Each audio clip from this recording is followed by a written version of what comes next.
What up, everybody? Welcome to the best damn college football pregame show. We had to get started here. Hair and makeup was taking a little bit longer than expected, but I seen our guy Chris Riley yelling at us to let's get rolling. So we are here with our guy, Big Chris Drew, and special guest, Spaces legend, TK. What is up, fellas? Let's go, TK! Let's go! Happy to be here. Happy to be here. Blessed to be here. Really blessed. More blessings, more everything, more TK, more Ron, more Chris, more college football. God is good. The weather's great. Pray for times like this. Yeah, I did pray for times like this to rhyme like that. Oh, man. But we are here. It is fucking week 3 of college football. But I want to go back to week 2. I said getting off the show last week, that it is going to be a great day in college football because either Alabama or Texas is going to lose, and Miami or Texas A&M is going to lose. The Buckeyes had a cupcake. I got to kick my feet up, watch my team find their starting quarterback, and then got to watch two powerhouses go down. Which game do you guys want to start with? Texas Bama or A&M Miami? A&M Miami. A&M Miami? Well, I will start with, this has been the most insufferable week on Twitter Spaces in recent memory. The Miami fans are walking around with their chest out, and rightfully so, man. After talking their team up so much last year and then having a 5-7 season and then coming out of the gate like this, after people were questioning, is Mario the guy this summer? It had only been 1 year, and they're like, is this going to happen? It seems like they have life on the recruiting trail.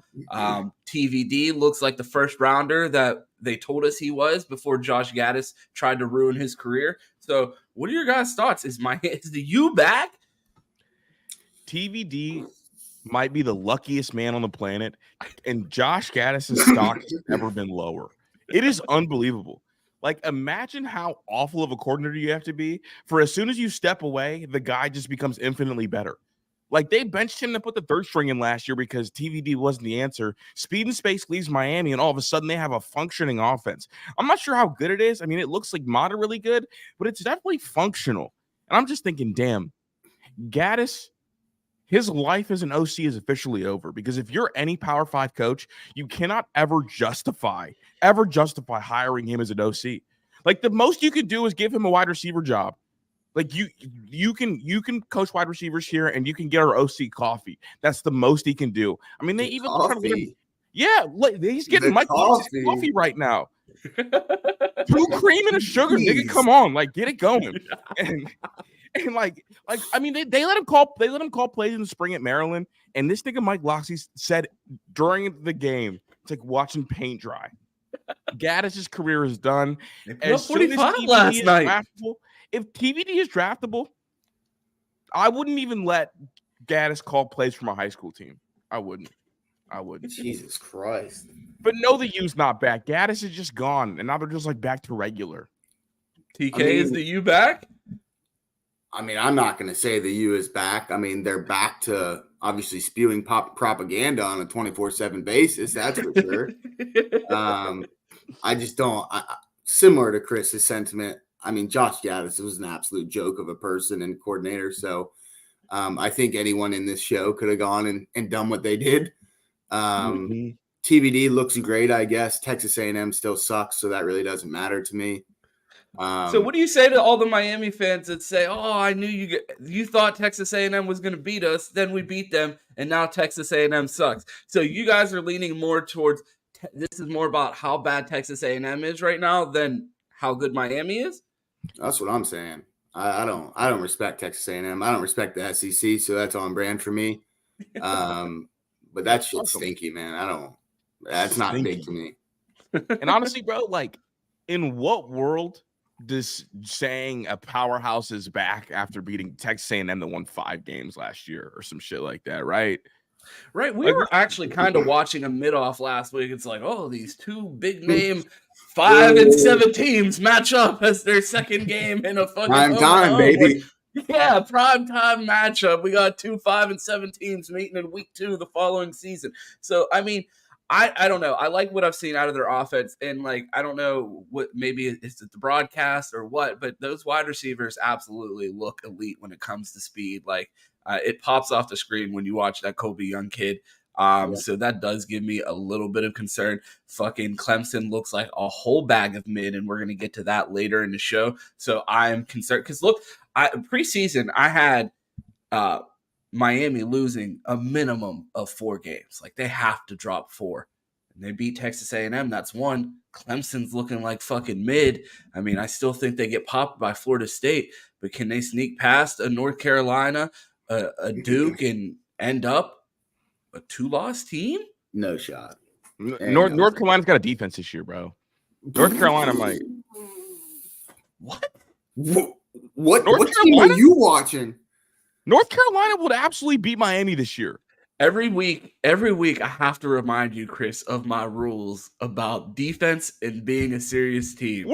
You cannot take a transfer from the 2021 Ohio State defense not named Craig Young and expect me to take you seriously. That was one of the worst defenses I've ever seen in all of college football, bro. And they have one of those players starting at cornerback. North Carolina defense is that's gross. What you just did right there. Wait a second. Wait a nasty offense. Well, no. When we speak about these things, we're speaking within the scope of the ACC. Yes, and North Carolina has a defense. Where? I mean, they shut out. What? Okay, fine. If they have a defense, what is the strength of it?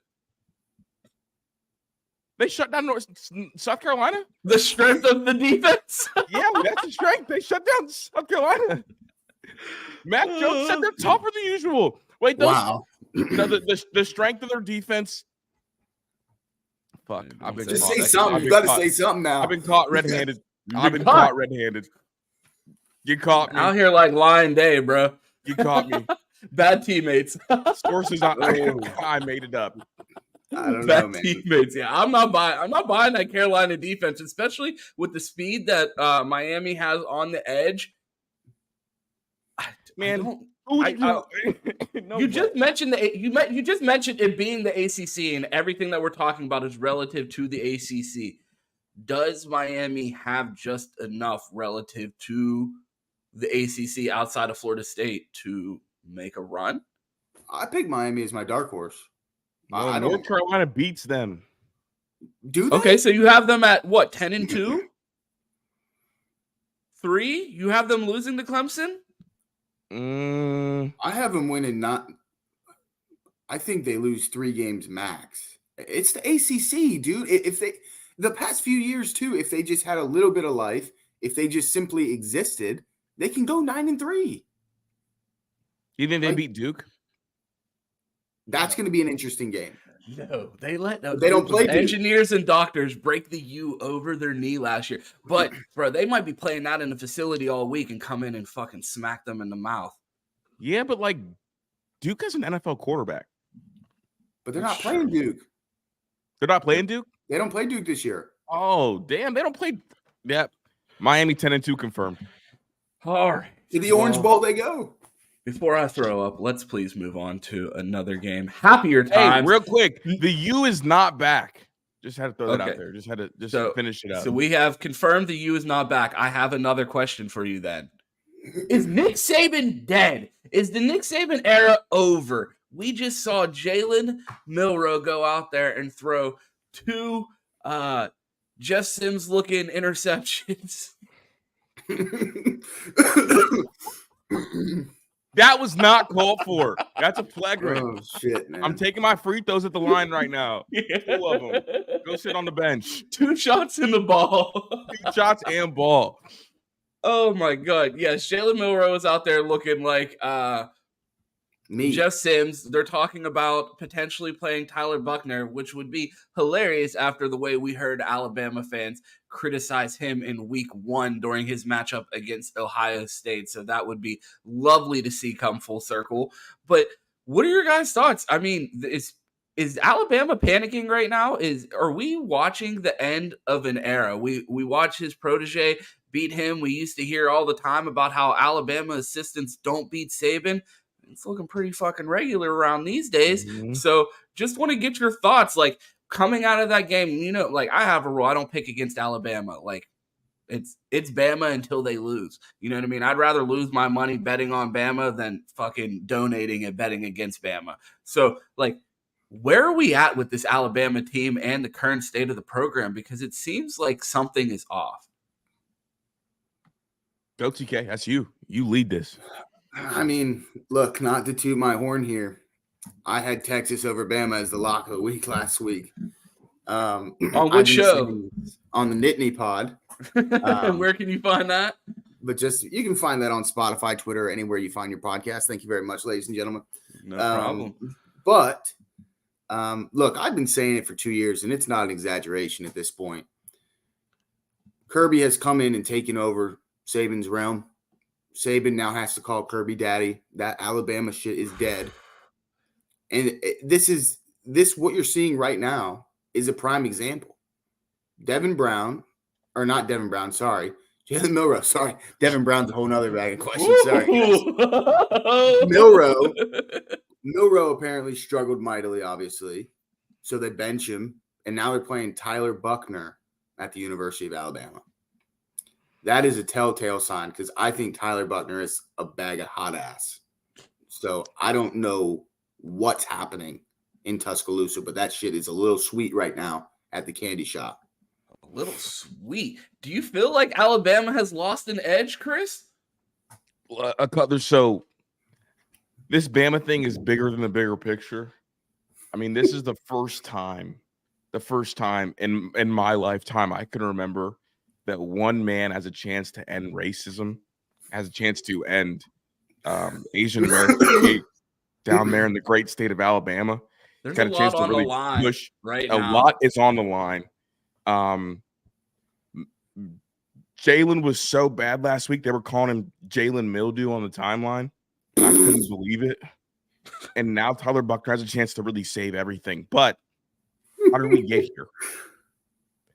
We got here to this point in America through a couple of elections, but that's not what this is about. We got to this point through a couple of glitches in the Saban system. I don't know what the fuck Saban was thinking.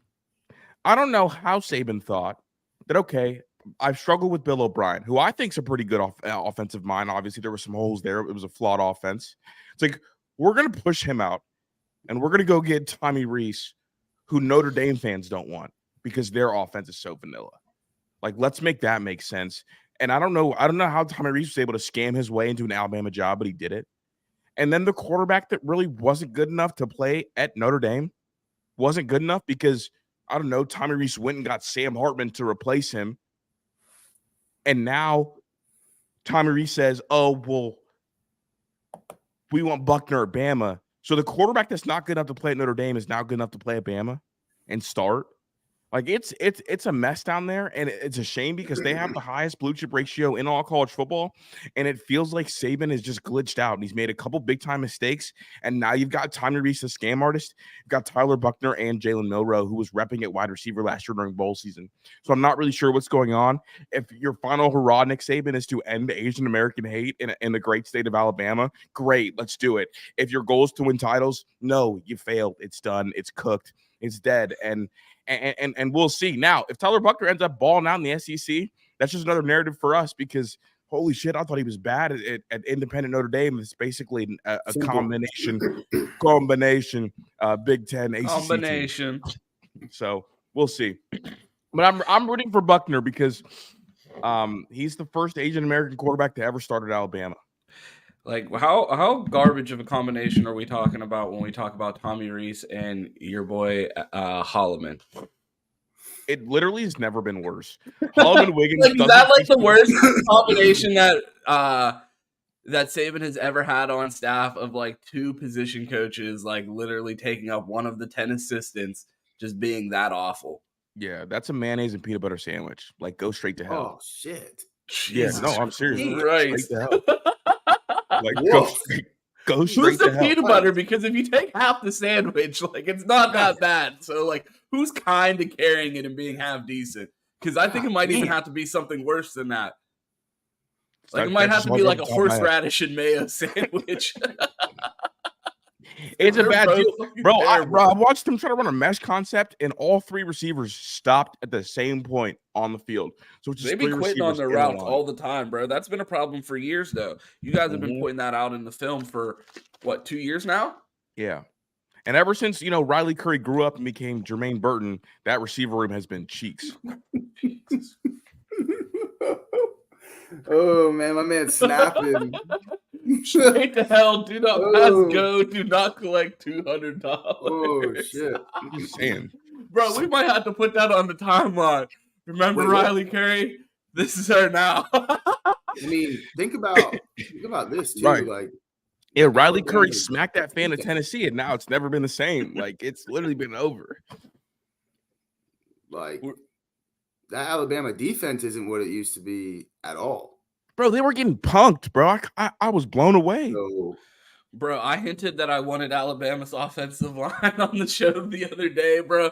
And Ohio State fans were like, what do you mean? That offensive line fucking sucks. I'm like, forgive me. My bad. Sorry for wanting everyone on the offensive line to be 6'6", 360. Josh Simmons has been holding. Josh Simmons has been holding. He's been face mask, jumping off sides. What's going on with Simmons over there? What's going on over there? We'll get there. Don't get overly excited. We'll be fine. We'll be fine. Shit. But the last game that I want to get to before we get into week 3, because I feel like we're in a fucking time machine because we only get to talk once a week on this show. Prime is here, man. He's taken over college football. Matt Rule was running his fucking mouth. My chair is running away from my desk as you see me slide away from the camera. Prime went in there and fucking smacked them in the mouth, said that shit was fucking personal. What do you guys think about Colorado and the statement that they're making in college football? Because this doesn't feel like just like a moment in sports. This feels like a cultural moment in sports. Like the Fab Five, like Allen Iverson taking over the NBA, like a cultural shift that you're seeing. Like, there's gonna be people telling stories. Even the fucking rise of the U, you know what I mean? Like that's honestly what it feels like we're watching. Like everyone, the 91 UNLV team, like just everyone's watching this team and everyone's rooting for them. Like everyone has their college football team, but like it feels like Prime is doing something not only in college football but culturally. You see everyone on the sideline. You see, you know what I mean? They're unapologetic about how they're doing it. Oh, you don't want us to wear sunglasses in the press conference? Bitch, we're all wearing sunglasses to the game. Like, just everything, like, yeah, like they said in the chat, everything is personal now. But like, fuck, if you're going to run your mouth, bro, like Colorado State, like that's a rivalry for them. But like, I would imagine that they're going to start putting in subs and like chill out towards the end of the game when they started whooping them. Now niggas want to run their mouth. They're going to run the fucking score up. Why not make it fucking 70, 75 fucking points? Fuck you, bitch. Like, this is our state. Why not just go in there like, oh, you want to run your mouth? I feel like people are giving them an excuse to be disrespectful. Like, how are you going to be mad at them, nigga? We weren't saying nothing. Y'all were talking about us. So then when we come in here and punch you in the fucking mouth, run the score up, take your fucking glasses off, put your fucking hat on the table, and fucking take this ass whooping. Like, I just feel like everyone, like, they're asking for it at this point. Like, everyone like, oh, I'm over this Prime shit. Like, then shut the fuck up and just let them play football. This is legitimately Black America's team. Absolutely. Like, a team full of real niggas, run by a real niggas, for the real niggas. I mean, it's damn near about to spawn a community out there. Like, we got Atlanta, that's like the black hub down there. We might have another one in Boulder, Colorado here soon. Everything that's Prime is doing. I mean, it's gonna get a 30 for 30. It's gonna get all kinds of crazy documentaries. You're gonna get everything you want. I mean, this is really high level niggatry paired with high level football. And I am 100% here for it. And culturally, it just means more. I mean, these niggas had Wu-Tang Clan on the field last week. That's what I'm saying. Like, no one else is doing that. So I just really want to get your thoughts what this means for the Black community, TK. Yeah, I'm gonna steer away. I'm gonna steer away from that one.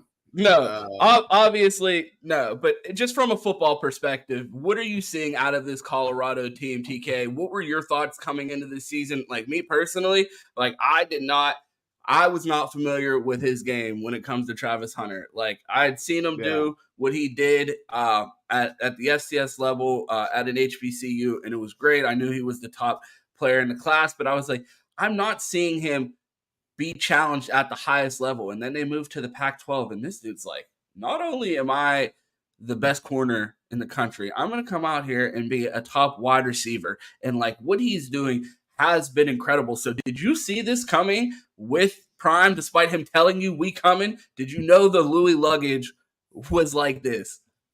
Yeah, I mean, I think I predicted 2 to 3 wins at the beginning of the season. So to keep it short, no, I didn't see it coming, right? And I know they released a little bit of practice footage like a couple weeks before the season, right? And all of us were talking about how small they look, right? Like just they look skinny as hell. Like it was honestly concerning from a health issue, if we were being honest.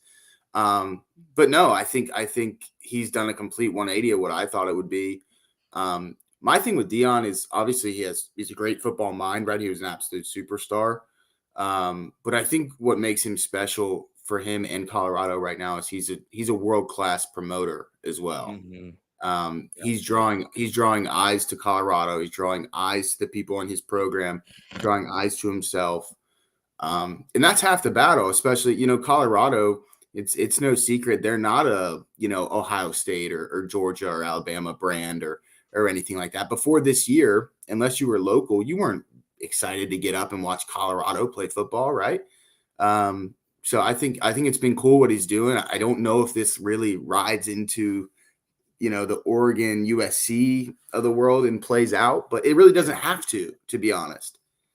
I mean, that Dan Lanning game too is going to be one that's personal, because I don't know if you guys remember during Pac-12 Media Day, Dan Lanning said, "What has Colorado ever done for us? Like for the Pac-12?" First of all, Dan, you just got here last year, but okay, whoa, go be a Pac-12 historian. Second of all, calm down, Bob. Yeah, I don't know. Pac-12 I don't know how that plays. Bro. I wouldn't give them ammo. Just shut up. You know what I mean? Like it's just play the game. Like at this point, because he's made it clear if he wants to voice something, he's going to. Right? He doesn't care. He's just going to say it. So if you give them something to talk about, you're just adding on to it, because he's probably in practice. You've seen it in videos where he's like, they don't respect you, right? This, like, show them who we are, things like that. So what are you going to say if you go to the media like Lanning and be like, what is Colorado? It's like, well, motherfucker, I'm about to show you what Colorado is, I guess. So, I mean, what are you supposed to do? Just shut up and play. You know what I mean? I think this is going to be – I think it's huge for college football too, because, like, I feel like it adds a story, because, like, I feel like a lot of people talk about how top-heavy college football could be and how it's only 4 to 5 teams, and that's why they want the expanded playoff, because they want to make it feel like more people are involved. And, like, do I think Colorado's a playoff team? No, but I feel like it's bringing eyeballs to the sport to watch something other than the – top 8 major brands that have a chance, that are in that blue chip ratio, I guess, realm of being able to win a national championship. So I think it's just a much needed storyline to break up some of the top heaviness of the sport. TK, scandal today, James Franklin fired. Do you want your school to interview Prime? Wait, can we before you even answer that, let me set the table of what it would be like with the donors and the family meeting with Deion Sanders. Like, I don't know, like, they call the middle of Pennsylvania, Pennsyltucky. Like, it is, you have Pittsburgh, you have Philadelphia, and then the middle of the state, just a little bit different. Yes, is State College a little bit more liberal because it's a college town? Yes. But the Paterno family is like the fucking mob, and the idea of them sitting down with Deion is one of the more laughable scenarios ever presented in college football. Like you're talking about Jay Paterno, who still makes it a point to have his dad up on the video board before the boys come out of the tunnel every Saturday, like, and a picture of him wearing khakis and black shoes to show the tradition of Penn State. No, there is. I would welcome Dion to Happy Valley with open arms, but I can tell you right now that would not be a good situation. It would, Like that would not be a good situation, and it's the reality, and it's a problem right now. If we're being honest, it's a problem right now. Do you think there would be pushback if someone started having more success at Penn State than Joe, that you would feel pushback from donors and longtime Joe supporters because it would kind of take away from the legend that was if someone started to have too much success at Penn State? Is that something that you guys have ever considered, since there is that bit of rift within the fan base and donor base between the loyalists to the old regime and the people that are ready to move past that era? Do you think there could be another rift if someone were to assert themselves as the new biggest coach in Penn State lore, I guess? Yeah, I think it's interesting. I mean, I think you could make an argument that it's already happened. I mean, so when Franklin got there, and people make fun of Franklin for his 9-year tenure, that's whatever you want to make it, right? I think where he got it and where it is now are completely different. And that he deserves all the respect in the world, in my opinion, for that. But I think you could make that argument that's already happening. You know, James came in second year, third year in the program, you know, won the conference, asked for more, obviously support for the program, got none of it. Another 10-win season, got none of it. 11-win season, got none of it, right? I mean, Penn State is years and years behind. We just got an updated weight room, last year. The stadium is a complete and utter wreck. Like, the Paterno family, that is still, as Ron said, does have deep ties to Penn State, specifically Penn State football. They always say Penn State football serves the university. The university does not serve Penn State football. Damn. So, and they live and die by that. They think that, I mean, you're talking about a coach who donated half of his yearly salary to the school every year. Like, that's crazy. And that's just not reality anymore, right? Yeah. And they just had their vote for the board of trustees. Jay Paterno won the vote again. So the show goes on. So it's a mess, man. So I don't think Dion coming to Happy Valley would be good for any of the parties involved. And I do think that they would actively sabotage somebody if they were obviously about to surpass Joe in any shape or form. I do believe that for sure. I would kidnap Wexner to get Prime at Ohio State.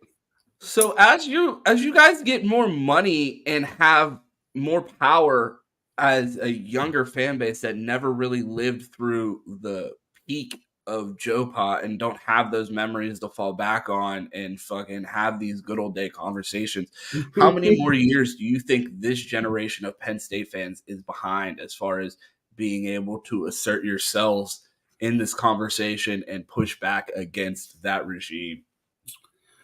I mean, you got to think, right? I mean, that like, sad thing to say, but you know, that generation's getting up there, right? So they're probably like 80s, 90s. Where do you think that divide ends age wise? Oh, I'd say around, like, I mean, for example, my pop's like, he's a diehard Penn State fan. He's 65. He's not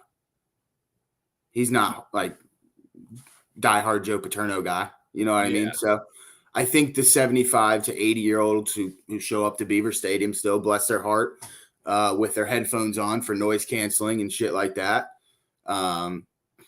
I think that's where it lies. And I think they don't donate. If I'm being honest, completely transparent, I think they're the ones who don't donate to the program because of the current leadership. And I think those are the problems that Prime would run into. And I think Prime's someone, if you give him the world, right? If you say, hey, what do you need? We'll do it. Of course he'll be successful, right? I mean, the personality, the marketing, all of the above. People at Penn State aren't going to do that ever for anyone not named probably Matt Rule at Nebraska. So at that world, it doesn't matter who comes. They're screwed regardless until they change their ways on that front. They just won't happen.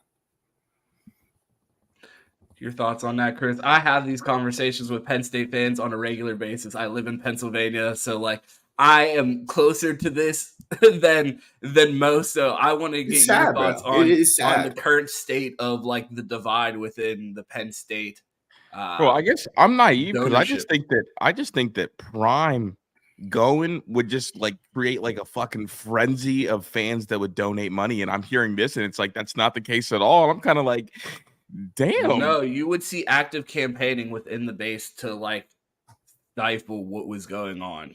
You would see people give up their season tickets. I bet you'd see people.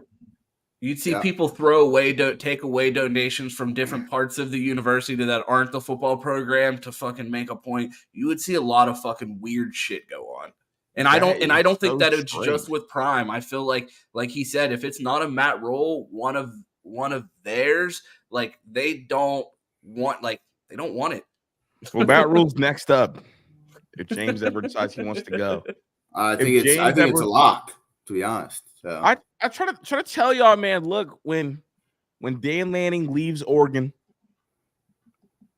James Franklin's gonna go out there, and then Matt Rule's gonna go to Penn State. I think James Franklin wants to stay there the rest of his career. I really do. Me too. I just because he's from there. It was his dream job. He went to Penn State football camps as a kid. All that shit's great, man. But like 10-2 is getting a little boring. Like, yeah. And honestly, the new AD Kraft is a great AD, to be honest. He's going to push for them to continue to improve the program, but he's also has serious ties to Matt Rule. So he would be the one to be like, hey, James, like, go ahead and fuck off. We're going to bring Rule in and see what happens. So Matt's wanted that job. He's got everybody knows behind the scenes. He's been real nice on that job. Ooh. I'm gonna pivot here a little bit because I had no intentions on bringing up the P word on this show today. So let's pivot a little bit, Chris. This is a topic that you came up with last week that I really liked. The transfer portal has clearly changed college football forever, honestly. Forever. And I mean, we're seeing transfers have success all over the board, everywhere in college football. So I just want to get your guys' thoughts on some of the best transfer QBs. Did you want to talk about this from the lens of all time, this year, in the era of the transfer portal? This year, I think you can make a case that 4 of the top 5 quarterbacks in all college football are transfers. Let's hear them. I think Jordan Travis. That's one. That look was crazy, TK. We'll roll with it, though. Caleb Williams. That's a transfer. Michael Penix. That's a transfer. Oh, the big eyes for about Michael Penix is crazy. Quinn Ewers. That's a transfer. I mean, and honestly, you can keep going. Bo Nix. Oh, Jesus Christ. I can't say Bo before I say Drake May. Drake May's the one that remains solid. That's the one that stood tried and true. Tyler Buckner, that's a transfer. Jeff Sims. What's happening? What's happening? I mean, if you look at the Pac-12, I mean, the best quarterback in all college football, Shedeur Sanders, that's a transfer. DJU, transfer. Bro, the Pac-12 has the best quarterbacks in college football, and they're all transfers. Think about that. They have the best quarterbacks in all college football, and they are Pac-12 is the best conference this year in general. Pac-12 is the best conference. I believe their out of conference record right now is 18-3, which is bizarre. I believe the ACC is, I think, 4-1 against the SEC. And then I don't know if you guys know, but the ACC has the Big Ten Challenge this week. But back to transfer quarterbacks, I really think that kind of the new wave is to go get quarterbacks and bring them in if you are missing to avoid what Ohio State's going through right now, and in my opinion. So transfer quarterbacks are the way of the future, and I'm expecting again for like 80% of the top 10 to be all transfer quarterbacks this year, and then it'll just go from there. TK? Yeah, I don't know. I mean, mentioning Tyler Buckner is crazy. I mean, the guy wasn't even a starter before 3 days ago, so that's insane to me. Who on that list? What is your top 5 non-transfer quarterbacks? Non-transfer? Yeah, Drew Aller, Drake May. Drake May. Fuck. I guess Caleb Williams is a transfer. Exactly. They're all transfers. Drake May. I guess you'd put JJ, right? Non-transfer. Yeah, JJ, Drew Aller, like those. Obviously, Drew Aller is going to be involved in the list somewhere. Yeah, I mean, we're probably fucked, I guess. Yeah, I mean, even you go down that list, Spencer Rattler, transfer. Mm-hmm. Like, I might put him in the top LSU 5. Transfer. Jaden Daniels. Maybe. I might put him in the top 5 for transfers. Who? Spencer Rattler. Yeah, that's what I'm saying. Like when you're talking about the top quarterbacks in Ohio State football. No, I don't. That's what we call college football. He's not a top 5. He gets a lot of bad press, but South Carolina's been bad. Like they have, but is he better than Michael Penix? Bro, I fucking hate Michael Penix because he was out of bounds in 2020, so I don't give a fuck about that name if we're being honest with you. All right, but cool. he is a good quarterback though. Yes. All right, so we know he's not better than Quinn Ewers and Caleb Williams. So we'll just so we could come up with 3 more, right? Yeah, three more guys. Yeah. Jordan Travis.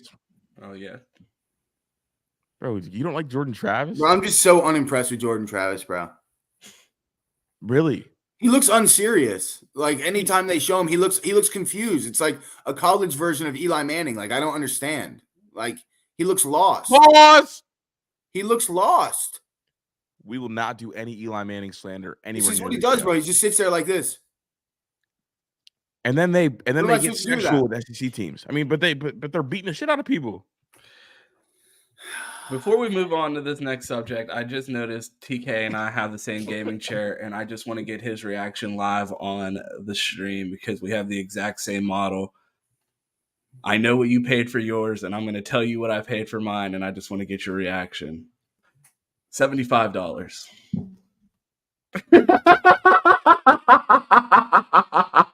Well, actually,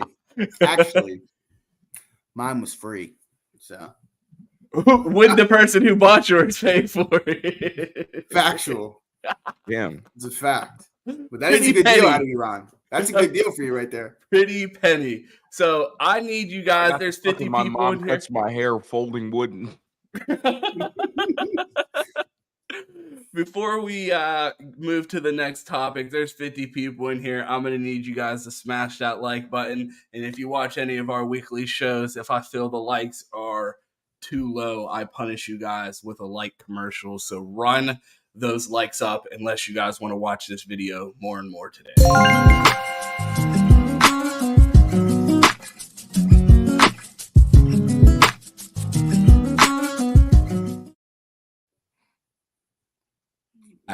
So let's hope we don't have to do that again. Smash that like button. Let me know and let us know in the chat what fan bases are in here, man. I see some Michigan fans. Obviously, we're deep for the Buckeyes. Are there any Penn State fans in here? Let us know who your team is and if they're winning today. So our next topic on the schedule for today is, I think we will jump into, can Caleb Williams win 2 Heismans? I'm looking at this guy's stats right now. 12 touchdowns through 3 games. No interceptions. As a Buckeye fan, it would hurt my heart to no longer have the only 2-time Heisman winner. But, I mean, are we looking at inevitability right now? Like, who's going to fucking stop him at this point? TK? I think so. I think he wins the Heisman. I think he's the one that every week, I mean, honestly, besides Sanders, right? I mean, Sanders is the only one who, for both weeks of college football thus far, has looked like a human highlight reel, right? And I think the Heisman is a quarterback position. It's going to be a quarterback regardless. So it's going to come down to, if this continues, those two. And I don't think it's particularly close. I think Drake May had good odds at the beginning of the year, but he's kind of been a little weird this year. So I don't know, but I think he can 100% win a second Heisman. I think he's probably going to, unless someone like Sanders continues to just go nuclear throughout the rest of college football. So right now, the 3 guys with the highest odds are Caleb Williams, Quinn Ewers, and Jordan Travis. So I think it's going to be about Quinn, if they can run the table, might be the one that could challenge him a little bit and take some votes away. And Texas is going to have the signature win. And the thing that Quinn has that Caleb Williams doesn't is the full visibility. A lot of times, like the Pac-12 bias will kind of get in the way. Last year felt almost a little bit like it was by default.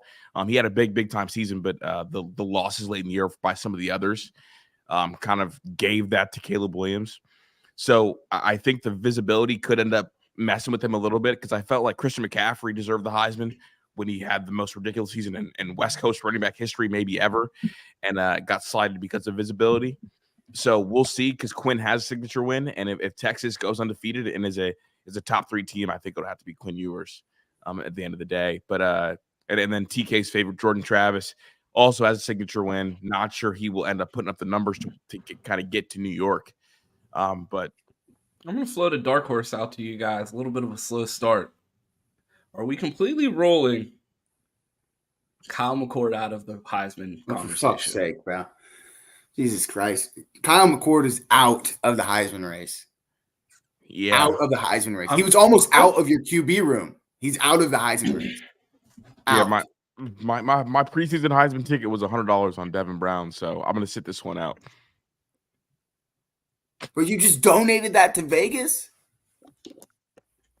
I remember getting a phone call from a lot of people that were excited about, oh my God, did you see the odds for Devin Brown to win the Heisman? If you don't get $100 on plus 8,000 right now, you're a fucking idiot. It is now September 16th. How we feeling? It's me. It said cash out suspended because they know I would have taken a cash out for 10 cents.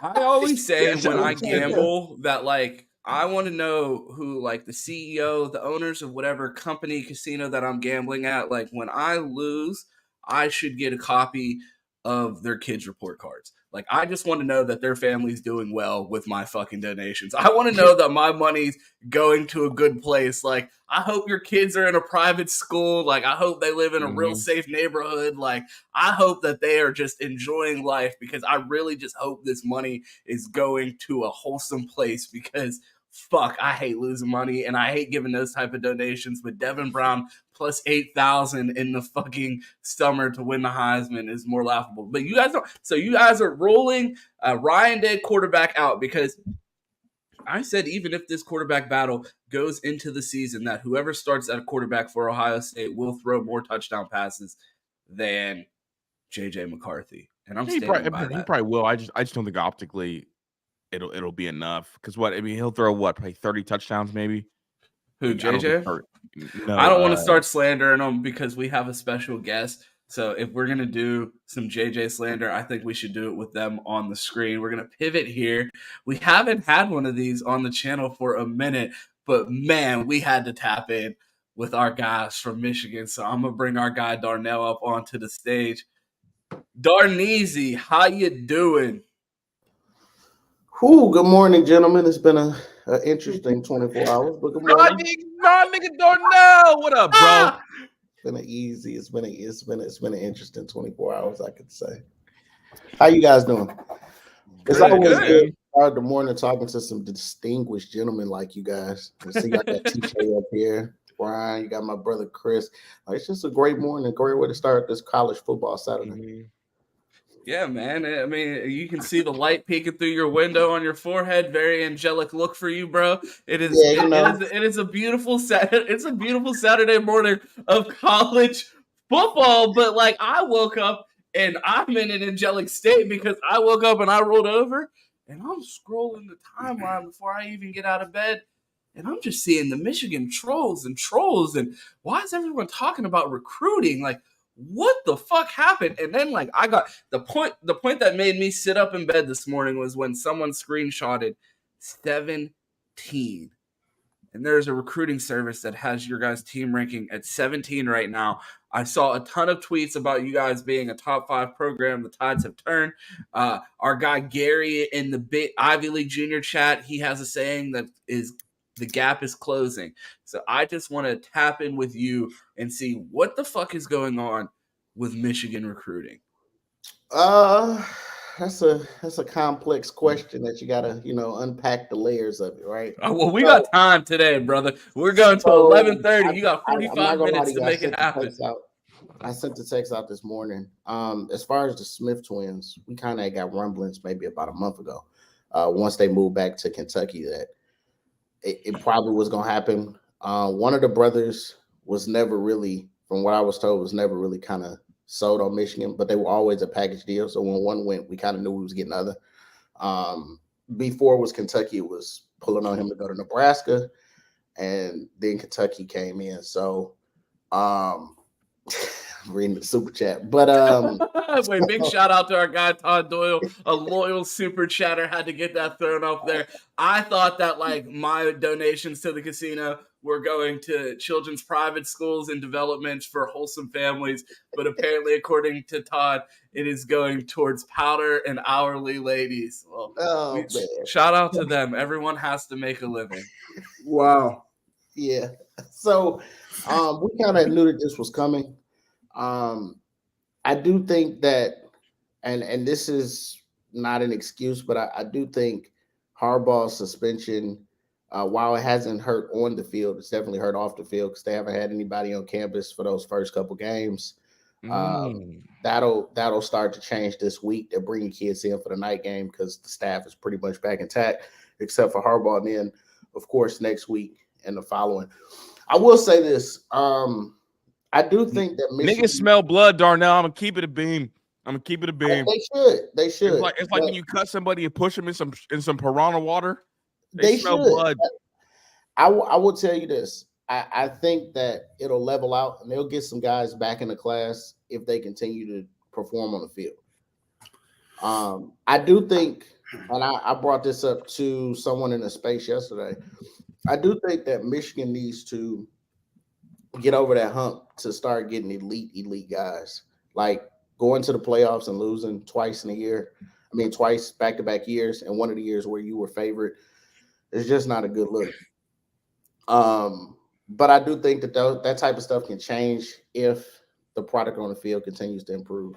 And I mean, I believe that it will. So I'm not as nervous. I text one of the recruiting insiders that I'm cool with, and he asked me, he said, what's your panic level? And I'm like, it's still at like a 2 or a 3. But if I start to see some of the guys who I know have been locked in for quite some time start to dip, then that panic level will go up. So when you say that, I believe you're hinting at a name. We have heard rumblings in the last 2 months and connections of your quarterback commit with the University of Tennessee. And if we know any university that will not give up on a recruiting commitment all the way to signing day, that's Tennessee. We saw how they fought tooth and nail to the end for Carnell Tate. We saw him at baseball games. We saw him at every event possible at Tennessee, and boy, did they love them some Carnell Tate. I saw him at the mayor's house, bro. He was everywhere. That's what I'm saying, bro. They gave him the key to the city, bro. Like, they loved some Carnell Tate at Tennessee, but not enough to steal him from the Buckeyes. But, like, does that worry you, a university like that, sniffing around your quarterback? Nah, because I knew JD was going to continue. So I've never been like that JD is the best quarterback in the class, but I always thought he was solid. So I knew that even when he committed to Michigan, he was going to have people still sniffing around. I mean, the kid is having a phenomenal year to start his senior season. I know him and Cam Newton is his mentor. So they work massive year. They work hand in hand. So I knew that wasn't going to end the recruitment. I will tell you this, and I think me and Chris have talked very privately about this. I think the JD thing will be interesting depending on how the Underwood. Yep. My theory is this. If Underwood commits to Michigan, JD's going to Tennessee, in my humble opinion.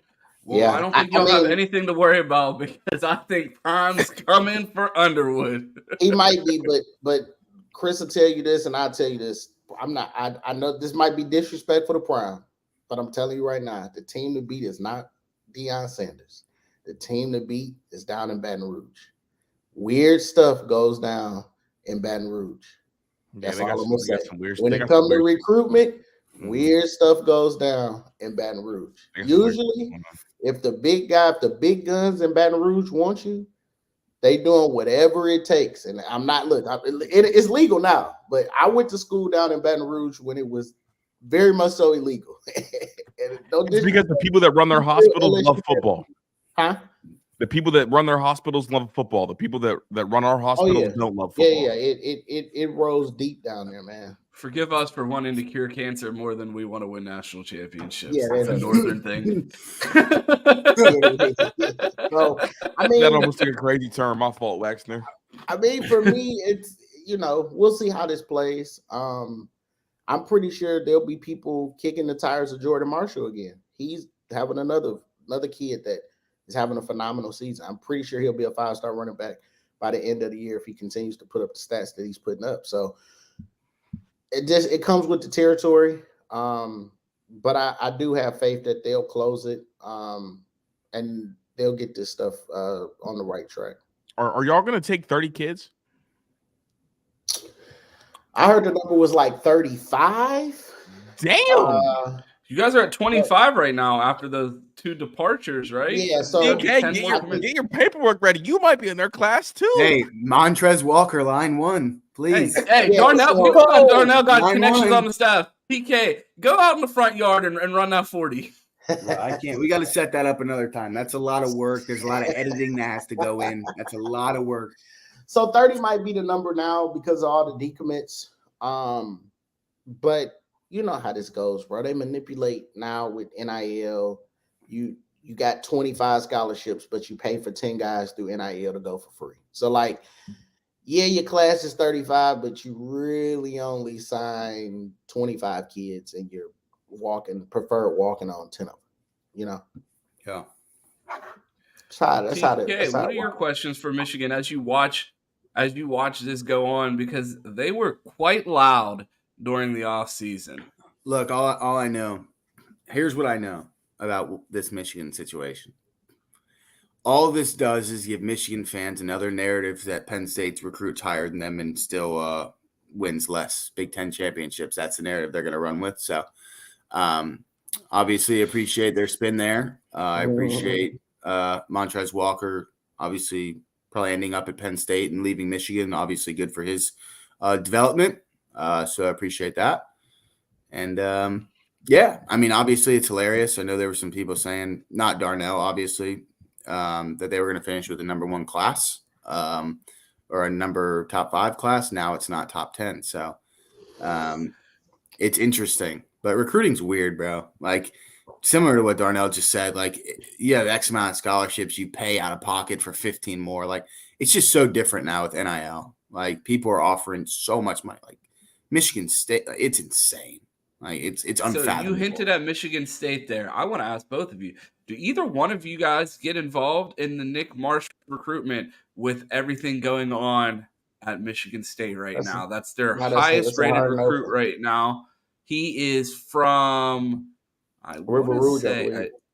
River Rouge. Yeah. So he is a Michigan product. I know Penn State was heavily involved in that recruitment before he chose Michigan State. So do you guys, either one of your teams, spin the block on that one and see what's going on now that we're seeing the Mel Tucker scandal play out?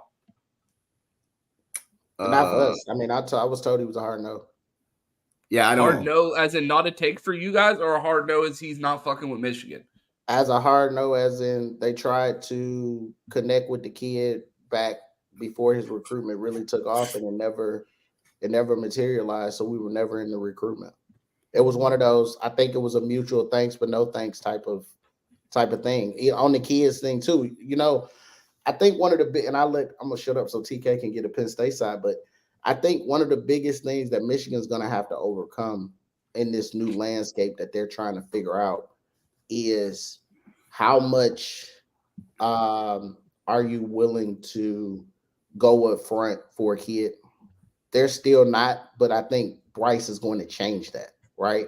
Because they're going to have no choice because of LSU. Like I said, because of how LSU is coming in this recruitment, they're going to really have no choice but to kind of soften that stance. So we'll see what happens. But I was just told that he was never really going to come to Michigan. Michigan was never really recruiting him after they kind of parted ways mutually. Yeah. I'm not going to get into like the nitty gritty of it, like the numbers and whatnot. But Penn State can, at least my understanding, Penn State cannot afford to offer something like Michigan State did for Nick Marsh and his family. I know Georgia's involved, Oklahoma's involved again. They've reached out. Penn State has reached out, but there's no way that they could come close to what they offered him. There's no way. Damn. Not for him. Like, that's no disrespect to the kid, but it's just not for him. Like, that doesn't make sense for most recruits in the country, let alone Nick Marsh. So I don't know about that. Darnell, I don't know what your schedule looks like. You want to hang out for the last half hour of the show and talk some national? So we're gonna rock with 4 here. So we're going till 11:30. There's 50 of you in here. If you haven't already, make sure that you smash that like button. Let's get up to 40 likes before we get out of here. That would be dope. So I wanted to pivot a little bit and talk about some week 3 news. We've talked recruiting, we've talked week 2, we've talked transfer quarterbacks. Let's talk week 3 football. What is your guys' game of the week? Chris Drew? Minnesota versus North Carolina. The ACC versus Big Ten Challenge. I'm so excited. Damn.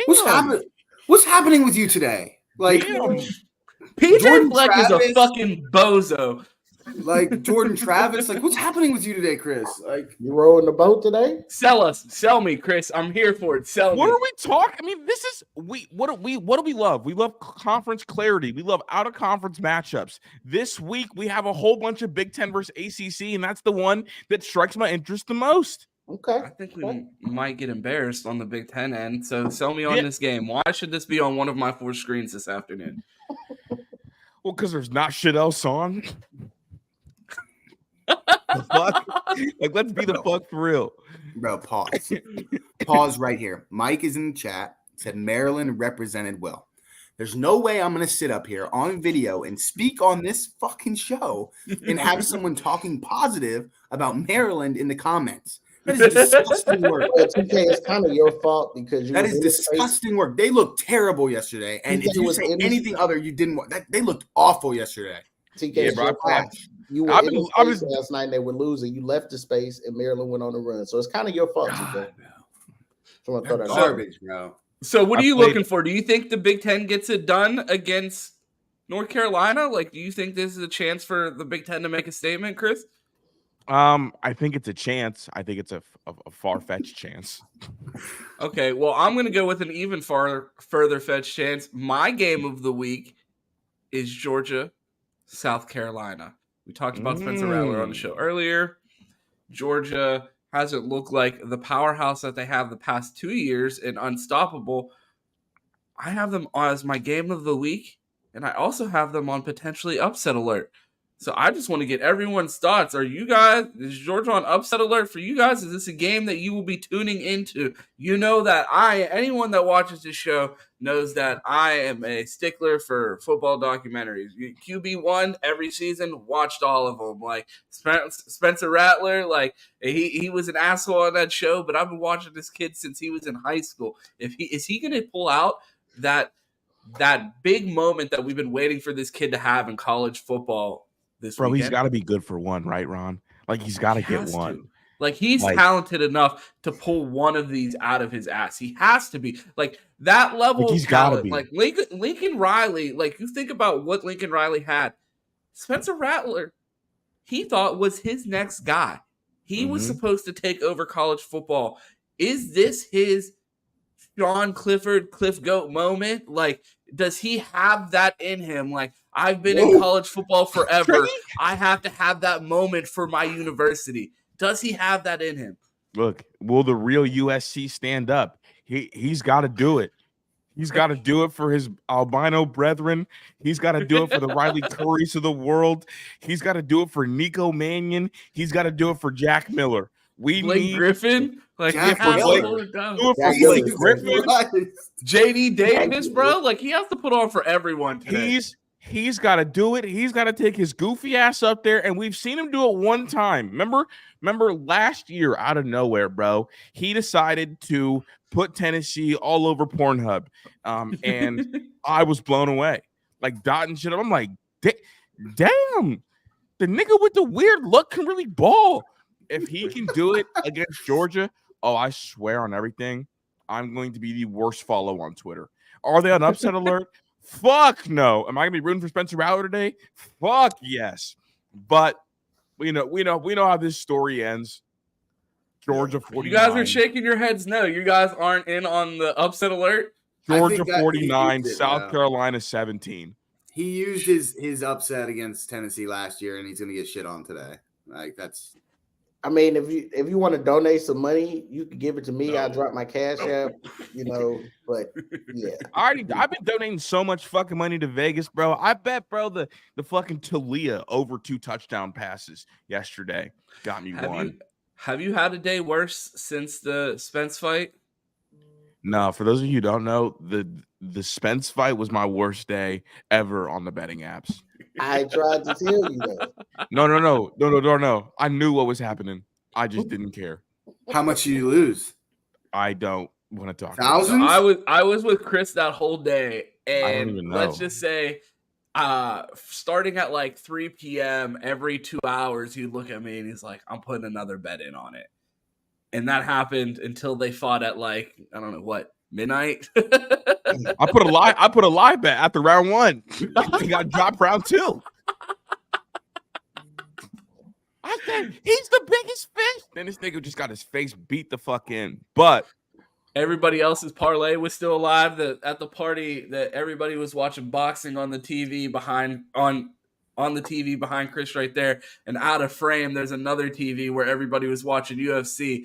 The whole UFC parlay was alive, and Chris is just bleeding money on the couch behind him. He was ready to fight everyone in the party. He's ready to kick everyone out. He lost so much damn money. I've been there before. Yeah. Fuck Zach Levine. For me, you could take. I know you guys previewed it already. You can take the low hanging fruit of the battle of the Big Ten former quarterbacks at Tennessee and Florida. That'll probably be a game that I'll be tuned into, just because I want to see. Look, I've never been a Joe Milton hater. I've just been a Joe Milton truthless, and I just didn't think that Joe was that great. I like that at Michigan. I hope the kid does well. I never want to see somebody get shit on. So I want to see, is the real Joe Milton gonna stand up? Because the first 2 weeks he's been looking kind of shaky, and the Tennessee fans that were super loud over the summer have went into their little cubby hole, and they're waiting for him to get a big win. So yeah, they're looking around like, what if this nigga stinks? When fans go missing, I like to say they went to wherever LSU fans went after they lost to LSU or to Florida State last year. Wherever they got tickets to and hid until the playoff rankings came out, bro. They was gone for 8 weeks, bro. And then, of course, I'm watching Big Ten. I'm definitely gonna check out TK and them. Like, it's personal for me on the Penn State, Illinois. I have an Illinois fan that I get into it with quite a bit, so it's gonna be kind of personal today. Go ahead, say his name. No, he doesn't. See, when I talked to TK about it, he told me you don't even acknowledge people like that. You just let them wield off. So I'm definitely going to be checking that out. And then, I check you guys out just because we got the game at the end of the year. So I'm not checking us out this week. Yeah, y'all going to probably put them on the hub, but I want to see. I don't know. Y'all have an actual opponent with a post. See, we play Bowling Green. We're going to just walk through that shit at night. I don't know if I feel like you guys aren't being tested enough. You guys really aren't running up the score either, and you're not getting the criticism of Ohio State just because of the way it looks because JJ's throwing touchdowns. Do you think JJ's proving something by putting touchdowns up? And you think when you guys put that full balance together and you have the success of your running backs and you have JJ going in the pass game, do you believe that this offense has enough when it sees a more challenging defense this season? You want me to give you the honest opinion or want me to give you the fan opinion? Which one you want? Honest opinion. I'm here for your honest analysis of, do you think this offense is doing, because we've had these conversations. You've been on this platform before if you haven't seen them. We had off-season Michigan updates. Darnell was the one that told you that Bryce West and that fucking Aaron Scott were coming to Ohio State 5 months before it happened on this platform right here. So during the offseason, you and Giovanni both said that there were things that you needed to see out of JJ and this offense to believe that this is true natty or bust season. Are you seeing that through 3 weeks? From him, yes. I think he's taken a crazy leap. If you go back and look at him last year, you can see that, and me and Chris talked about this also off platform, is JJ feet were messed up. Some of his decision making was late. And I thought you were talking about like an Antonio Brown situation, like froze his feet off or something. And I was like, oh, was there a foot injury that I missed? No, and that was against opponents of lesser defensive talent. He was doing this. He was just getting away with it. I'm starting to see throws that he could make at the next level against. I don't care who it's against. I'm seeing the improvement. That means that he worked on it. And clearly whoever is in his camp was telling him, hey, the reason why you threw those 2 pick sixes against TCU is because this is wrong with the game. He went and he's starting to fix it. I think you're seeing a lot more touchdowns out of JJ at the start of the season is because we run such a complex run game scheme that our offensive line hasn't gelled yet. So you're saying you have to throw the ball to set up the run right now? I'm saying that you're seeing more of a throwing Michigan team because they're figuring out, because they're not running the balls effectively, how to block. Because it's a lot of our blocks, we run a lot of our run scheme, we pass out of it too. So you have to know what the next person next to you is doing on blocks to open up them gaping holes that you saw Blake and Donovan running through last year. And they just haven't gelled yet. I'm not saying it won't happen. I'm just saying it's taking them longer than I would personally like to see. And that's the reason Donovan Edwards has struggled a little bit this year. And that was going to be my next question. How is Donovan Edwards doing? Because in my opinion, I think Donovan Edwards is the second best back in the Big Ten. I think he's the second best back in the Big Ten. I almost went there and said the best, but no, I will not give him best. I think he's the second best back in the Big Ten, but it was like hinted during the during fall camp that he would be used a lot in the slot receiver role, and you guys are going to try to get him involved in the pass game. So admittedly, I have not watched much Michigan this game. What has Donovan Edwards' role been for you guys, and how has he looked? He's been in the slot. We just haven't thrown him the ball. I think they're just not trying to put that on tape. They're showing the formation, which tells me that's probably going to happen. It's just they haven't really thrown him the ball. But what I saw last year from Donovan is what makes Donovan great is he kind of stutters and kind of pauses to set the block up. Then he takes off, right? What I saw the first 2 weeks is teams coming in 8-9 in the box,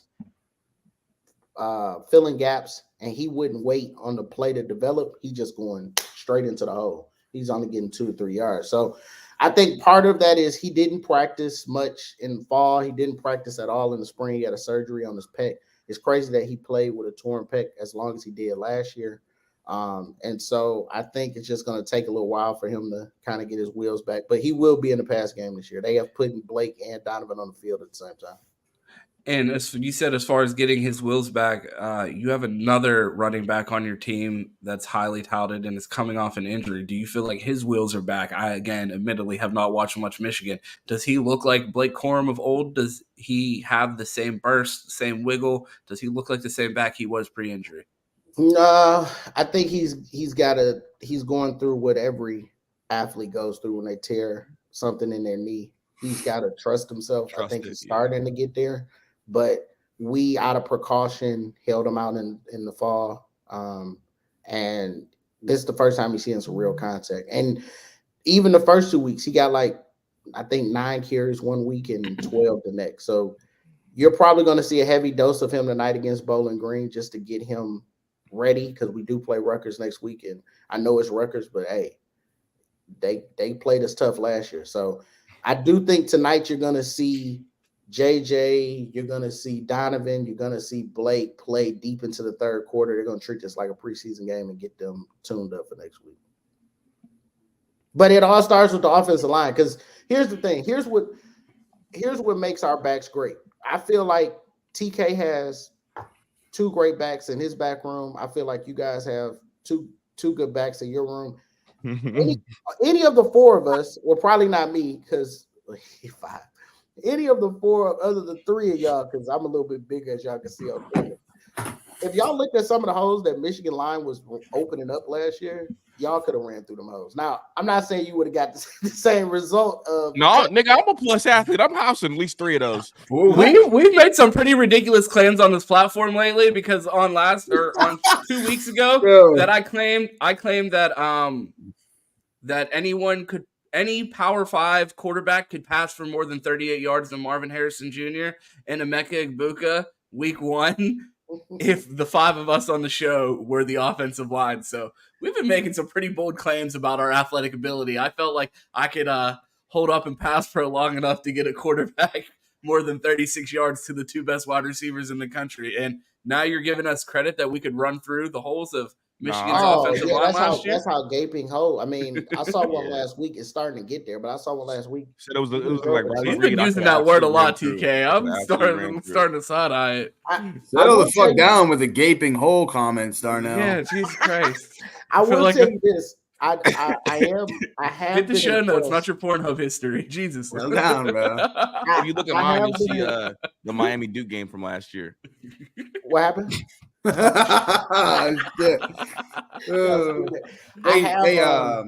Ron, just curious. You obviously said he was the second best back in the Big Ten. Who's the first? It's Nick Singleton. Okay. Just want to clear that up for what looks like 4 people in the chat right there. Just want to clear that up for you guys. Nick Singleton, best back in the Big Ten. Behind the niggas. Just want to clear that up for you guys in the chat. Thank you. But what I will say that I'm excited about is our pass pro has been a lot better this year. JJ hasn't been touched, which has allowed him to set those feet and actually drive the ball. So while we're working on our run game fits, pass pro has been phenomenal. I know this is a little off topic. I went to a high school football game last week and saw 2 of your guys' recruits. Have you guys watched any of Pittsburgh Central Catholic? I know Penn State has 2 commits coming off their team this year, and I know Michigan has 1. Anthony Specca and Peter Gonzalez, linebacker and wide receiver, going to Penn State, and Cole Sullivan, linebacker, going to Michigan. I know they are lower rated recruits, but they are both WPIAL recruits. Have you watched any of them? I know Peter Gonzalez was hurt a lot last year, but he has been completely destroying the WPIAL this year. Are you guys excited about these guys coming in? I know Cole Sullivan dropped a touchdown pass, but he's not there to catch touchdown passes. He's going to be going to knock heads, and I think him and Specker are 2 of the best linebacker duo easily in the state. Specca is disappointing, but obviously excited for Gonzalez. You are correct. I think he's definitely somebody who obviously isn't a highly touted guy. He did have some injury issues, but he's a development piece, right? I feel like when you talk about Penn State wide receivers, they're all development pieces. They don't get like the surefire thing, right? You just don't. Like, it's not what we're known for at all. It's a linebacker or it's nothing, right? So yeah, I think he's been good. I've watched a couple of the recruits. There's some exciting stuff coming up in both Pennsylvania and Ohio for us. So excited about that, and future looks good in Happy Valley. I will be real with you. I haven't touched many high school games. Just haven't had the time, bro. I want to check out some of the guys from the class. I know JD was on ESPN like I think 2 weeks ago. I didn't even catch the game. Like I was busy doing other stuff. So I do want to start to catch some of these games. I've been seeing the highlights. I do keep up with them stat wise. Is there anyone going off for you guys this year? JD outside of the bigger names, No, not really. Like I said, Marshall's having a good year down in Ohio. Of course, JD. We'll talk about the JD versus all the other quarterbacks in the class. I guess for the rest of the year, he's having a great year, great start. But nothing that's like 100% just jumping off at me like, man, that is crazy. It's something that most of it I've expected. And then, we got a lot of linemen. So for me, when it comes to O linemen, I ask guys. One of your linemen just lost yesterday. Was Hamilton? No. Roebuck. Oh, I was about to say Roebuck. Roebuck plays for St. Ed. St. Ed's lost yesterday, right, Chris? I think they did actually. Yeah, St. Ed, the Pancake Squad went down yesterday. So for those of you guys that don't know out there, there's this team in Ohio right now that has probably one of the scariest offensive lines in high school football I've ever seen assembled. It has the two Armstrong kids that are committed to Ohio State playing left tackle and left guard. They have a junior that is 6'3", 305 pounds at center, a junior at left guard that is 6'3", 285 pounds, and then at right tackle, Michigan commit Ben Roebuck, who is 6'6", 320 pounds. Imagine walking out like, you just got out of tutoring, you're going down to the field house, you're getting ready to play some fucking football, and they roll out with essentially a Power 5 offensive line. Like, that has to be demoralizing. Like that team that what was the O line that they played and Remember the Titans where they had the big tackles? Yeah, Masson. Masson beat him last night. Yeah. I mean, I like the kid's game. I know Marshawn was down there looking at him when they played against Luke Hamilton's team, and he was kind of giving me a scouting report on both of the guys. So I like Roebuck's game. So, Chris, you've gotten out to see a lot of high school players this year. You've watched a good bit on TV. Who has been the most impressive recruit that you have seen thus far this season? Ooh, most impressive recruit I've seen consistently, probably Demarion Witten. If we're talking about guys committed to Ohio State, that's the tight end from Glenville. Wait. I guess I gotta take an easy one to Jeremiah Smith. I'm thinking about Ohio high school football. I was about to say most consistent. Jeremiah Smith's putting up video game numbers every week. Yeah, he out there playing on all rookie right now. Yeah, Jeremiah Smith is literally been destroying everything that moves. So I was gonna pick him, but Glenville lost last night to IMG. So I didn't get a chance to watch that game. But selfishly, like. I love Demarion Witten. I think that is kind of signaling the change for Ohio State tight ends moving forward. That's a kid who's like a really, really big X. And, all respect to Cade Stover, I don't think we're going to have any tight ends built like Cade Stover moving forward. Not with Coach Key recruiting them. No, not with Coach Key recruiting them. But my favorite recruit that I've seen, though, he's a young kid, though. He's not committed anywhere. It's the What's it? It's the kid that won against Grunk last week, right? Yeah. Levi something. Levi Davis from Old Tangy Orange.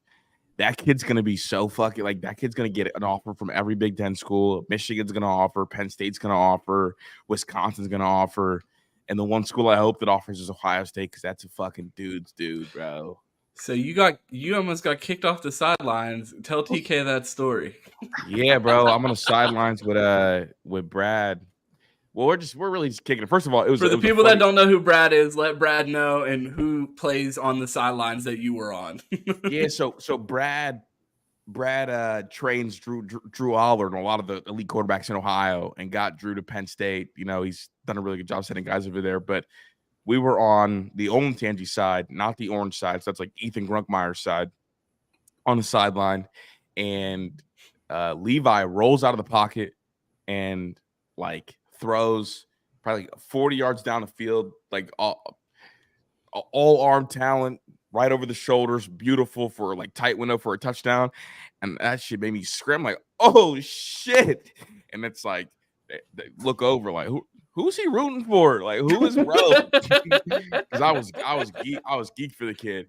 And then, bro, later on in the game, Now Brad Mandler, like high football acumen, has a lot of respect, and it's a close game, like a really close game. And Brad is telling me about like, oh yeah, like I would take easy access here the whole time. Like I wish like they would see it, because if they see it, Ethan Grunkmeyer could really get going, and it can use his legs even more when people start cheating over that easy access. I'm like, man, you just gotta tell coach, like just joking around. Ethan Grunkmeyer starts walking over to Brad, like on the sideline, and me and Brad, and the head coach starts walking over. Head coach takes the headset off. Ethan's behind him. And he's like, all right, Brad, what are you thinking? And I'm like, oh my God, tell him. Take the free access hitch and then sneak something behind it and launch it. I'm like, tell him. Brad looks around. He's like, yeah, great atmosphere. I love it, coach. I'm having a blast. I'm like, no. Not what I said. I'm like, absolutely not. No. Oh, man. Coach puts the headset on, walks back over to Ethan, taps on the shoulder, and they go back over. I'm like, Brad, he wasn't asking what you thought about the environment. He was asking what you thought they should do next offensive possession. He was like, yeah, but I was just feeling the environment in the moment. That was the moment, like when Andy Reid got the random play from the employee in the facility, bro. Because literally on the sideline, like just Ethan and the head coach just walking over to us, takes the headset off. I'm like, he's gonna ask you what you think, niggas. Sluggo hitch, call something, 4 verts, anything. Brad, say something. He said, "Mama was too big for him, Chris." Moment was too big. Ethan Grunkmeyer is him. Ethan is him. Ethan is him, and Ethan should be a Buckeye, but we won't even talk about that. His mom hooped for Ohio State, was a hooper. So. It seems like Penn State is cooling a little bit on this kid, but he has been absolutely lighting Ohio's football up right now as well. Fucking Ryan Montgomery is going crazy right now. Nuclear, huh? bro. Like nuclear. Like he got a chip on his shoulder. Like you heard about that Steeler player that got a chip tattooed on his shoulder. Like that is Ryan Montgomery right now. Like Penn State's cooling. Ohio State took Tavian while he was there. A little bit of like JJ villain story building there, and it's just like he has literally just put his head down and fucking went to work and has been absolutely destroying Ohio football right now. I think he's ranked 248 right now. And what he got back-to-back 300-yard passing games and 5 touchdowns or something crazy. Yeah. Who's taking on JJ Villarreal? Montgomery? Ryan Montgomery, Luke Montgomery's younger brother. He might take a similar path. I'm just telling you. That's what I'm saying. That honestly, if Bryce Underwood ends up elsewhere, and who else are you guys going after? That's it. And especially, I'm telling you right now on the show, if Montgomery, if Bryce pulls it somewhere else, they're going to take the commitment of Ryan Montgomery. Bro, Darnell, focus on keeping the people you currently have, because that shit is going south. Like I said, you guys need to have a Gameday or a car wash. Okay, I gotta see it. I gotta see it. Some of the guys that's been locked in. You're bleeding. Stop the bleeding. Like I'll give you an example. If somebody like Roebuck was to decommit, somebody that's been in the class since the beginning, then I would start to worry. Bro, Montrezl Walker leaving in 25 classes. Man, if Ohio State, I feel like all that tough guy talk, Michigan, bro. If Ohio State spun the block on Roebuck, bro would take that offer so fucking fast. The ink wouldn't even dry before he called to tell him. Y'all not Ohio State's head coach is way too ignorant to spin the block on kids. Well, they would never do it. That's they would never do it for Roebuck because, like, I remember getting Chris. Do you remember this day in like the locker boy chat where like all of the beat was like, all right, today is a big day at camp. Like we have this 6'6", 320-pound kid that is camped at Ohio State 6 different times, has a Michigan offer, has big Power 5 offers, and has left Ohio State camp without an offer every single time. And everybody's like, offer him. Everyone give him a fucking offer. What the fuck are we doing? Why isn't he offered? and like everybody's just like sitting around in the chat waiting for like the day at camp to finish up, and they're like, he's gone and he didn't get an offer, and we're like, what the fuck? And like still never. That was an odd time. That was a really odd time. I even if they don't think he is, like, bro, we don't have O-line depth to tell a 6'6", 320-pound kid from the state of Ohio that wants to come here. No, Right, I don't think so. That's what's weird to me. That what you just said would be an Urban Meyer move. Like the fact that the kid has a Michigan offer, and you might not believe in him right away. He probably would offer Robert just out of spite to be like, you're not going to Michigan. That's what I told Chris earlier. Like I feel like it's almost like ignorant, like because you guys are such a big brand, like you do recruit nationally. Like getting the 7th best player in Ohio just isn't as important to you as getting the 30th or not even 30th, like 100th best player in the nation. You know what I mean? Nice. Like that's the reality. But why? But we're arming our top ops. Like would we would we choose to do shit like that, which is not something that Urban did. Like we have now. Tressel couldn't recruit nationally, but we have armed Penn State and Michigan over the last 2 years, and we keep arming you guys for years to go. And we disarmed ourselves, bro. We shot ourselves in the foot trying to disarm our enemy. It's like, oh, we're gonna take Cam Martinez from Michigan.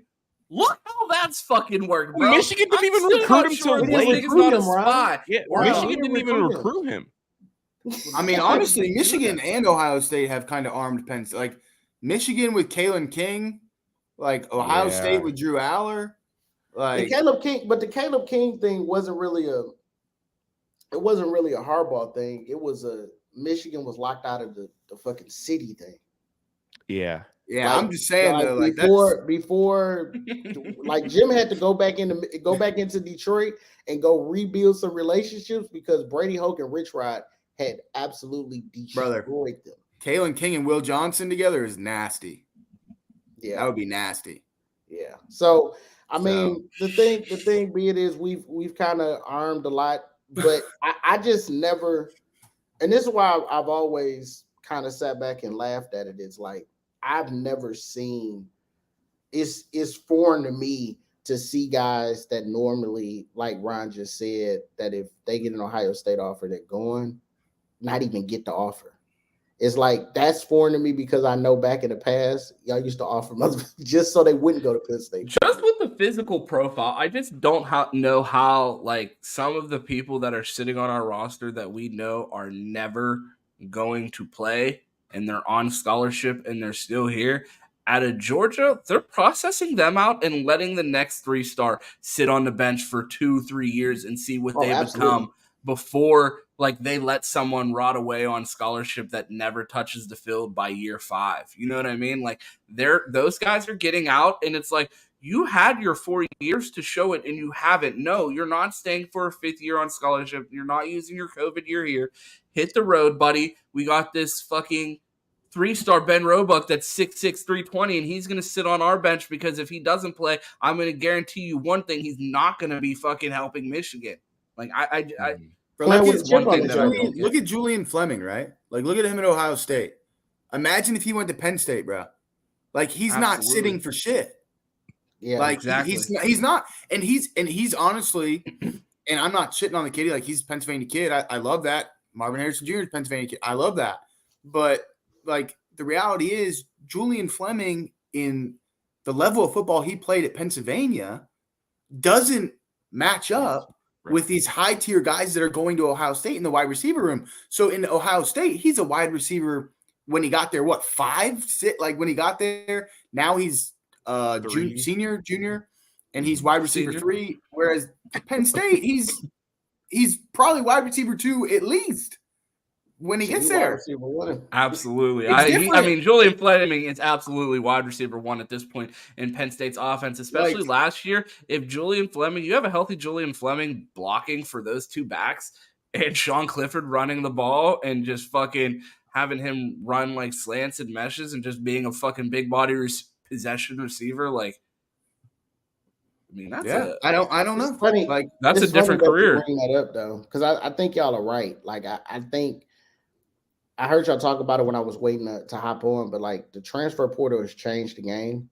And so, like, if I'm these kids now, like what TK said, I'm going back home. If I can get there, I'm wide receiver 5, and you're bringing in 2 more 5-stars who's playing at a total different level than what I was playing at, and they come in and they on my heels at wide receiver 3. Like, if Cornell knew, if Tate knew the playbook, would he start over Fleming? No, I don't think he blocks good enough to block. I mean, right now Fleming's been going crazy on the blocking side. Now he'll probably pass him by the end of the year, though. So that's what I'm saying. Like what TK is saying is right. Like if I'm him, well, he didn't. I'm wide receiver at least, like TK said, wide receiver 2, wide receiver 1 at Penn State. I'm getting the tape I need to go to the league. There's a reason though that he obviously steered away from Penn State. We won't get into that on here, but he did steer away for a certain reason. I mean, how's that guy doing? I heard he's losing his position. That guy's already lost his spot, but that's none of my business. Obviously, hey, if you can't keep your girl, you can't keep your starting spot either. So I don't know. Nothing like inside jokes and Big Ten conspiracies, man. It was great having you guys on here today. We've been here for 90 minutes. We were a little short last week, but man, it's been a great time having guests on this channel. We're going to get out of here because your boy got food to get in order before the game because I'm about to kick my fucking feet up and watch this noon block of games before we play at this weird-ass 4 o'clock time. Like, I don't know what I hate when the Buckeyes don't play at noon. Like, let me win this 4 o'clock game. The fuck? Yeah, it'll be at 6:30 though. Then like, instant reaction on Mark Rogers immediately after the game. So if you guys are listening now and you're Buckeye fans, make sure that you smash that like button. You pull up for the Mark Rogers instant reaction tonight with me, Mike, and Cam. So tap in for that. Darnell, let the people know where they can find you and what you got coming as far as content wise. So you can find me. I got my Twitter handle right there at Darnell J. Porter. Me and my co-host just launched a pod, the Michigan Unplugged. We got a couple episodes up. So that's what we got coming content-wise. Just picked up a sponsor, Dat Frog. So apparel. You can find them at Dat Frog. They got some pretty nice apparel. But yeah, just working on things. I think TK is in the works of trying to put something together for the Big Ten that I'm excited about. So we'll see how that goes. That's on Ron, man. That's on Ron. That ain't on me. That's on Ron. Man, here's a pilot episode going on right now. Go ahead, TK. Let the people know where they can find you. At PSUTK on Twitter. Have a Nittany pod going over all things Penn State. With AP in blue and white. Also can be found at the local ABC store getting a vodka water. Yeah, that's kind of on my socials and obviously ready to start drinking here in a few minutes. Big Chris Drew, let the people know. Wherever you are, however you may be listening. Real niggas in the building. Chris Drew is everywhere. You can find me on Twitter at 2Ts. That's 2_TES. You can find me on Twitch at the same thing. I'm way better at the game than TK. You can find me on TikTok at 2Shiesty, where you can see my gaming clips that are also better than TK's. We do a weekly show about the Buckeyes, the Buckeye Roast, Monday through Friday at 8 a.m. with my guy Q. We have the Fans Edge on Wednesday with Cam, Mike, Disney, and EG. Of course, you're tapped in right now to the best damn college football pregame show with Big Chris Drew, and of course, the flagship tomorrow, Buckeye BS, 10 a.m. Cam, Q, Mike, myself, and then tap in this week on Bleacher Report. Big Chris Drew is pulling up with me on Bleacher Report on Wednesday, Thursday, something like that. Me and Q will be doing a post game on Monday, so make sure you guys have the Bleacher Report app downloaded. We got 4 shows coming to you on Bleacher Report in the next 2 weeks, so make sure you have that app downloaded. We appreciate you guys for pulling up. I hope your team wins unless you're a Michigan fan today, so have a good one.